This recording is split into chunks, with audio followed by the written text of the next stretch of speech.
Bien, está en línea Federico González, consultor. Vamos a hablar de un tema que viene siendo para mí el gran tema, que no llega a ser un tercio.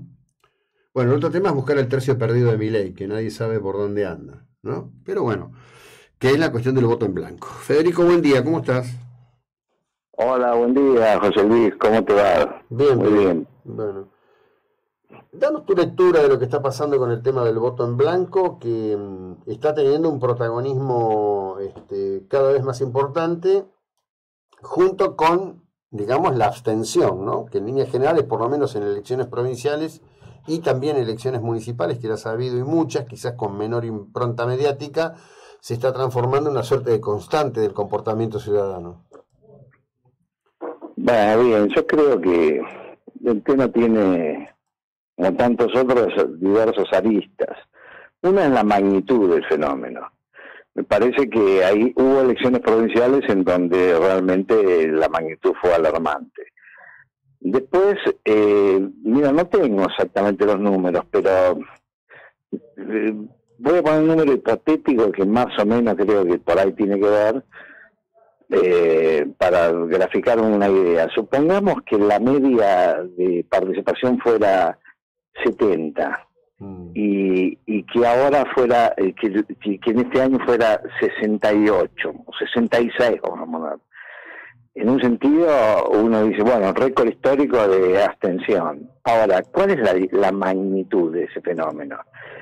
Bueno, es lo que es la diferencia entre 70 y 66. Es mucho, lo vamos a contar en millones, es mucho. Ahora, también miremos al revés. Bueno, pero a pesar del discurso con que analizamos la política, en el sentido de la gente está harta de la política, no quiere saber nada con los políticos y entonces ni siquiera ya se interesa por ir a votar. Bueno, esa intensidad de afirmación se correspondería con que van a votar el 30%, no un 4% menos. Entonces yo creo que, por supuesto, hay que preocuparse del fenómeno, porque las cosas empiezan de a poco y después se van desmadrando. Pero me parece que yo creo que lo exageramos respecto de la magnitud que tiene. Y por otro lado, bueno, esto ya es predictivo. A mí me parece que cuando decimos eso, en última instancia el referente está en lo que va a pasar con las elecciones nacionales, si se va a extrapolar, podría pasar eso. Yo creo que podría pasar que haya menos en las PASO, y ahora te doy mi interpretación, que es bastante simplista, pero no creo que pase con mucha magnitud las generales. Y respecto de las PASO, yo lo que creo es que la gente se fue acostumbrando a la idea de esto no pasa nada. Además, viste, cuando los medios o los analistas decimos es como una gran encuesta, y por ahí hay muchos que se lo toman literalmente en serio y además piensan que no, te digo eso como encuestador, mucha gente piensa que las pasos no es obligatoria, que bueno, como no es la que define, bueno, que si vas o no vas, es lo mismo. Y por último, otra reflexión es que bueno, en esta era de transgredir todas las normas y total no importa porque no pasa nada, creo que llegó al ciudadano la idea de, y si no vas a votar no pasa nada, no es lo mismo, no se te complica nada, no, ir o no ir desde el punto de vista de la sanción social ciudadana que podrías tener, no pasa nada. Bueno, de hecho, no vi yo nada de eso, pero escuché las denuncias. Dicen que el candidato Alayola le decía a la gente, bueno, no importa que no vayan a votar, no pasa nada, ¿no? Fue parte de una crítica que escuché al respecto de lo de Córdoba específicamente. Bueno, sí, ahí después ya está el uso político que uno puede hacer al respecto, ¿no? Es otro tema. Después, bueno, también me hiciste referencia al voto en blanco. Sí. El voto en blanco, por lo que más o menos escuché, por lo menos no me metí demasiado en el tema, me parece que también obedecía a una razón vinculada con que era complicado el Senado de boleta. Entonces, hay veces que como cuando tenés que hacer un trámite y te abruma y más sí, lo voto en blanco, pero no me metí demasiado en el tema en ese fenómeno en particular. Ahora, lo que sí, te puedo hablar de las encuestas, que bueno, no es el voto real, no deja de ser una simulación de una situación. Vos sabés que cuando hacemos encuestas con diferentes metodologías, sean metodologías online o presenciales, es muy bajo el voto en blanco. No es que, te voy a decir de otra manera, esta idea de que la gente está harta y por lo tanto ni siquiera va a ir a votar o que se vayan todos y voto en blanco, cuando haces las encuestas, eso no lo vemos. Sí que la gente hace catarsis y te dice, son todos un desastre, y la verdad que eso pasa, no es que pasa en la mayoría de los casos, te diría, la mayoría de los casos, vos le mostrás el set de opciones y la gente te dice, sí, este me gusta más que los otros, y listo. Pero a veces sí está la duda y bueno, y si hay que elegir, ¿qué te puede ir? Bueno, elijo que es el menos malo. Pero lo que no vemos es que haya una tendencia, no quiero saber nada, ni siquiera voy a ir a votar, voto impugnado, voto en blanco, no lo vemos, yo no lo estoy viendo. Bueno, me alegro en líneas generales. Yo, digamos, en los ámbitos que participo, en líneas generales coincide con eso que vos estás señalando.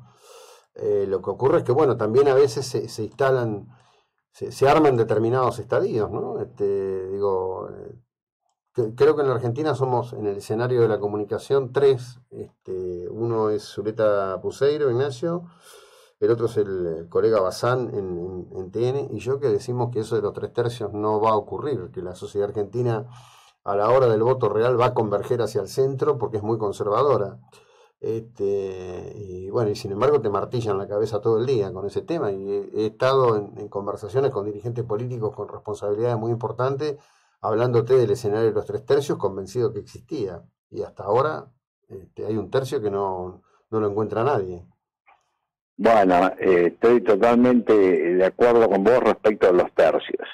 Después, respecto de lo del centro, y de eso ya no sé si algo de eso hay, pero bueno, creo que hay un matiz. Pero lo de los tercios, absolutamente de acuerdo. Para mí no existió nunca eso. En primer lugar, cuando a mí me preguntaban, solía decir, bueno, en la escuela primaria me enseñaron que los tercios es 0,33 periódico. Entonces eso... primero no existe eso. ¿Y cuáles son los números concretamente? Para mí, ¿no? Los que tenía antes de esta definición.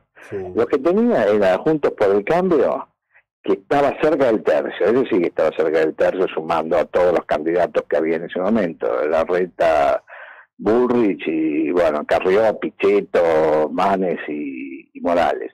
Tenía 32,8. Después, lo que era el Frente de Todos, lo máximo que lo llegué a tener en estos últimos 2 meses es en 26 puntos. Y a Milei lo tenía en el momento de gloria de Milei, que fue hace más o menos unos 40 días, lo llegué a tener en 25, no más. O sea que en ese momento la foto era 1/3 y 2/4. Bueno, eso no son 3/3. Y ahora, todavía más... Lo último que hice, que no publiqué, tenía a Juntos por el Cambio en 35, al Frente en 25 y a Milei en 19. Eso ya no es 1/4, eso ya es 1/5. Ahora, a mí me parece que, inclusive hice un análisis al respecto, que esa sentencia de Cristina la tomaron todos literalmente y acríticamente, y yo creo que no es más que un modo de decir que hay 3 candidatos que tienen chance que bueno, unos tienen más y otros tienen menos, entonces ya no son tercios. Si con los escenarios de tercios quiere decir que hay 3 que tienen chance, bueno, podría ser que haya o que en algún momento hubo. Para mí en este momento no lo hay. Para mí en este momento Milei lo veo bastante relegado, veo que cometió muchos errores y está debajo debajo del quinto, en realidad, digo del quinto en términos de proporción, porque tiene 18,5 por ahí. Sí, eso se va, para mí, esas tendencias se van a profundizar, ni bien se defina la paso de Juntos por el Cambio, que de hecho, como viene esto, va a ser la única paso real que va a haber, este, en donde, bueno, qué sé yo, ya se están diciendo montones de cosas alrededor de eso, pero bueno, por lo menos los datos que yo tengo, me parece que viene muy perfilado el tema, muy enfocado el tema sobre la persona de Patricia Bullrich, pero bueno, la verdad de la verdad será cuando se cuenten los votos, ¿no? No hay otra. Sí, bueno, por supuesto, ahí hay muchas controversias, inclusive entre los que hacemos menciones. Eh, yo tengo números muy favorables a Patricia Bullrich, otros tienen más un empate, algunos tienen a favor de la reta, pero por muy poco, y bueno, y algunos colegas tienen parecido a lo que yo tengo, muy favorable a Patricia Bullrich. Después, vos, José Luis, otra cosa que te quería decir, porque lo mencionaste, el voto en blanco, y hablando de lo que yo digo, mitos del análisis político. Por ejemplo, un mito del análisis político que se repite críticamente es eso de que el voto en blanco favorece al ganador, al que gana. Y eso para mí es no resiste un análisis simple de sentido común. Cuando uno dice eso, lo que presupone es que el que vota en blanco, si votara a favor de alguien, votaría a favor del que no va ganando. Entonces, por eso, si este que vota en blanco, en lugar de votar en blanco, votara, digamos, por alguien, votaría por el que no va ganando. Pero el voto en blanco es una incógnita, no sabes a quién votaría. Es decir, por ahí el votante que decide votar en blanco, si vos le dijeras, bueno, pero tenés que decidirte porque si no te penaliza, bueno, está bien. Entonces elijo, por ahí elijo al que va ganando. No lo sabés. Igual que con la abstención, porque a veces, bueno, uno tiene un análisis político para pensar que la población que se abstiene, si fuera, sería más proclive a votar a uno o a otro. Pero bueno, eso es un análisis, digamos, de contenido que es independiente del concepto de abstención. El que se abstiene, se abstiene. Ahora, si fueran, no sabes a qué iría a votar. Porque aparte a veces el que se abstiene podría votar al ganador, pero no va a votar al ganador porque no le importa mucho y igual total, el que me gusta a mí va a ganar lo mismo, ni voy. Entonces podría ser que votara al ganador o el que se abstiene podría votar al perdedor, pero bueno, tampoco le interesa demasiado. Así que me parece que son como, hasta te diría, commodities mentales o traducciones, muletillas del análisis político que se tiran, pero que no se las piensa realmente qué es lo que significan. Sí, uno de los grandes temas, y yo coincido en eso que vos decís, es que esta cuestión que nació en Estados Unidos en la década del 90 y que se expandió por el mundo, que es tener esquemas de noticias las 24 horas del día, llega un momento en que hay que llenar con algo, ¿no?